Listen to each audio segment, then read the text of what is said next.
Hello, I'm William Rowe. This presentation for IDS 403 is on technology teaching, using language programs, not teachers, to teach reading and writing.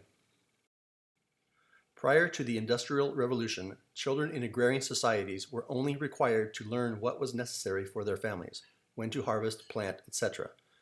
With the Industrial Revolution, children began to be occupationally mobile, and the training with a child received began to be a community interest by his or her future employers. This social practice created a pathway to the technology we now know as public education.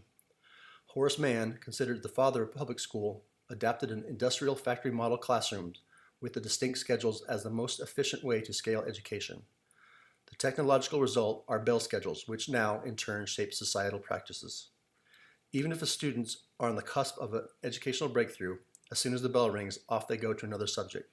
This is an example of social construction of technology, as a social group of employers drove the implementation of the technology of public education.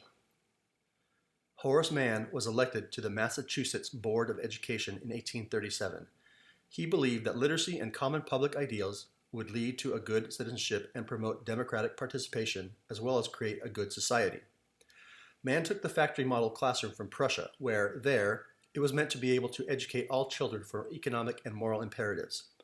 Mann thought the system would create an egalitarian society, and in the time Mann lived, the factory model was the most efficient way to scale education.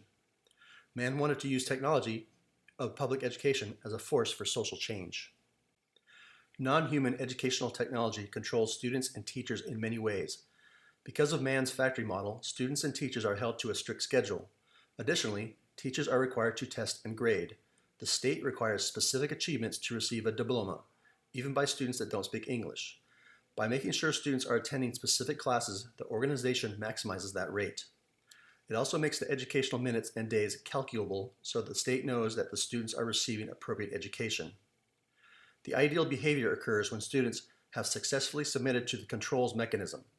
The mechanism makes student behavior predictable. For teachers, the bell schedule, a non-human technology, not only controls when they eat, but when they can use the restroom. The issue of control was particularly intriguing. George Ritzer, distinguished university professor at the University of Maryland, examined non-human technological controls over humans from several different interdisciplinary lenses. In the expert from his book, The McDonaldization of Society, Ritzer considers control of people in education, medicine, industry, childcare, and healthcare.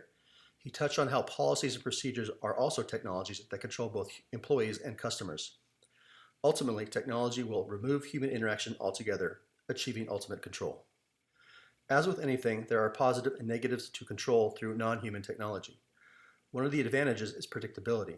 For example, on factory chicken farms, all the birds end up approximately the same weight. Because of the predictability, profits are easily calculable. Other advantages are increased profitability by workforce reduction and ensuring that the end product is consistent, like in a bread factory. Negative aspects include the de-skilling of workers where employees simply press buttons, and rigidity through following specific procedures. The California high school graduation requirements do not make allowances for foreign-born, non-English speaking students, but are all, except foreign language, generally taught in English. These include 3 years of English and social studies, 2 years of math, science, and PE, 1 course of visual and performing arts, and 1 year of a foreign language. Non-native speakers must not only learn social English, but also academic English at the same time as they obtain the content knowledge of these courses. One of the societal issues that this raises is that the dropout rate of Hispanic English language learners is almost 60%.